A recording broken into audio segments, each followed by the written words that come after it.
आप लोग कहते हैं रेलवे का, तो जब हम श्रद्धेय अटल बिहारी वाजपेयी जी की सरकार में थे रेल मंत्री, और उस समय भी कहीं कहीं तो हमने तो बार बार हम कहते थे रिजाइन कर हम नहीं करेंगे, तो उन्होंने कहा कि नहीं इस काम को करिए। और जब यूपी में यहीं पर हो गया था बहुत ज्यादा, वेस्ट बंगाल में बहुत बड़े पैमाने पर, आप समझ लीजिए 1999 में जब हम थे, तो वो हम थे रेल मंत्री ही, और वो एक्सीडेंट वहां हो गया था। वहां जा करके देखे, और जब लोगों के मृतक लोगों को देखे हमको इतनी तकलीफ हुई। और वहां से जब हम आए, हमने रास्ते में भी कहा, और श्रद्धेय अटल जी को, प्रधानमंत्री जी को हमने कहा कि भाई हम रिजाइन करते हैं, ये ठीक नहीं। तो उन्होंने उसको एक्सेप्ट नहीं किया।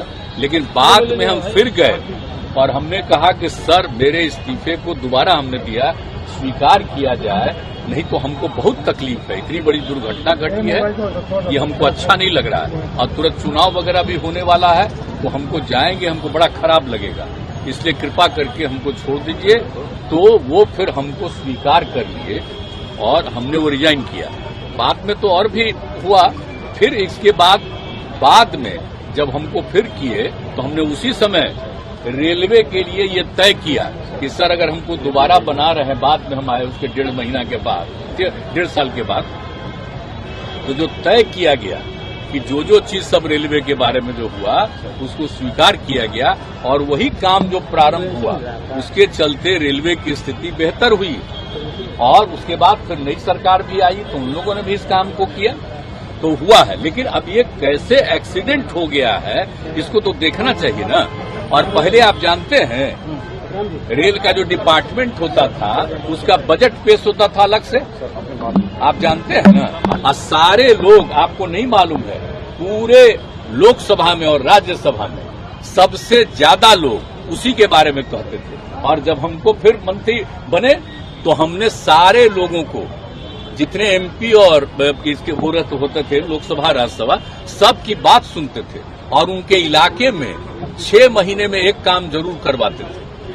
तो इसलिए सब लोग होता था, सब लोगों की बात थी। और अब बाद में सोच लीजिए, उसका आज बजट पेश होता था। जब बजट पेश होता था सबसे पहले, तो इतना ज्यादा आकर्षित, आप जानते हैं जो हम रेल मंत्री थे, पूरी रात चलती रहती थी हाउस, 7 बजे सुबह जाकर के बंद होता था, और अगले दिन का समझ लीजिए हम लोग करते रहते। लेकिन अब नई सरकार आई है, उसने बजट को ही खत्म कर दिया।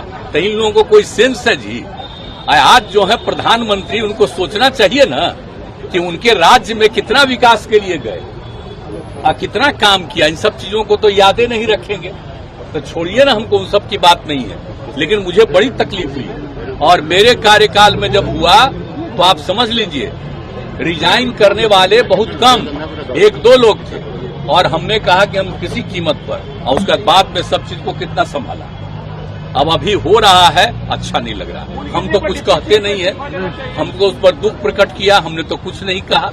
लेकिन अब आज आप पूछ रहे हैं तो आपको कह रहे, यानी रेलवे का जो होता था, अगर इसी को फिर जगह हर बार सदन में बातचीत होती, तो जितने लोग सदस्य थे, एमपी और दोनों जगह के, लोकसभा राज्यसभा, सब कितना करते थे।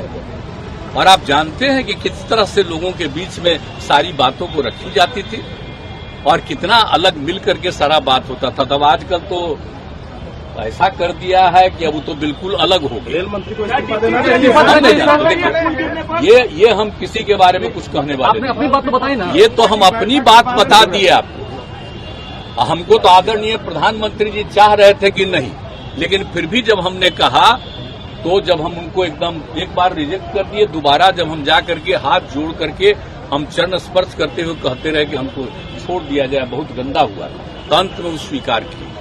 तो बात अलग, हम किसी को क्यों कहेंगे आप करिए नहीं करिए, लेकिन हम कह रहे हैं क्या रेलवे का जो बजट पेश होता था, वो तो उस तरह का प्रावधान नहीं ना होता है जी।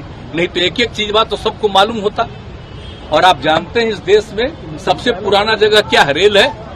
और सबसे ज्यादा जरूरी क्या है? लोगों की सुविधा किससे है?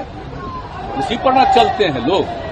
तो ये तो बहुत जो आवश्यक चीज है, लेकिन उसको छोड़ करके लोग अपने ढंग से आजकल काम प्रचार प्रसार कर रहे हैं।